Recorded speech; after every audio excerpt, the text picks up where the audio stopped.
अभ्यास का महत्व। प्राचीन समय में विद्यार्थी गुरुकुल में रहकर ही पढ़ा करते थे। बच्चे को शिक्षा ग्रहण करने के लिए गुरुकुल में भेजा जाता था। बच्चे गुरुकुल में गुरु के सानिध्य में आश्रम की देखभाल किया करते थे और अध्ययन भी किया करते थे। वरदराज को भी सभी की तरह गुरुकुल भेज दिया गया। वहाँ आश्रम में अपने साथियों के साथ घुलने मिलने लगा, लेकिन वह पढ़ने में बहुत ही कमजोर था। गुरुजी की कोई भी बात उसके बहुत कम समझ में आती थी। इस कारण सभी के बीच वह उपहास का कारण बनता है।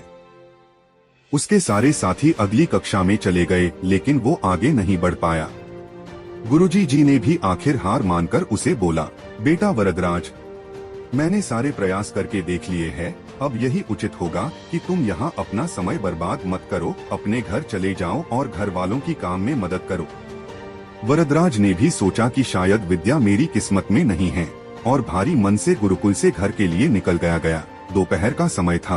रास्ते में उसे प्यास लगने लगी। इधर उधर देखने पर उसने पाया कि थोड़ी दूर पर ही कुछ महिलाएं कुएं से पानी भर रही थी। वह कुएं के पास गया। वहाँ पत्थरों पर रस्सी के आने जाने से निशान बने हुए थे। तो उसने महिलाओं से पूछा, यह निशान आपने कैसे बनाए? तो एक महिला ने जवाब दिया, बेटे यह निशान हमने नहीं बनाए। यह तो पानी खींचते समय इस कोमल रस्सी के बार बार आने जाने से ठोस पत्थर पर भी ऐसे निशान बन गए हैं।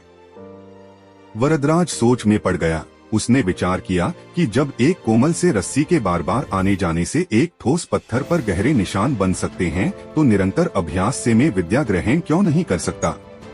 वरदराज ढेर सारे उत्साह के साथ वापस गुरुकुल आया और अथक कड़ी मेहनत की। गुरुजी ने भी खुश होकर भरपूर सहयोग किया। कुछ ही सालों बाद यही मंदबुद्धि बालक वरदराज आगे चलकर संस्कृत व्याकरण का महान विद्वान बना, जिसने लघु सिद्धांत कौमुदी, मध्य सिद्धांत कौमुदी, सार सिद्धांत कौमुदी, गीर्वाण पद्मंजरी की रचना की। शिक्षा।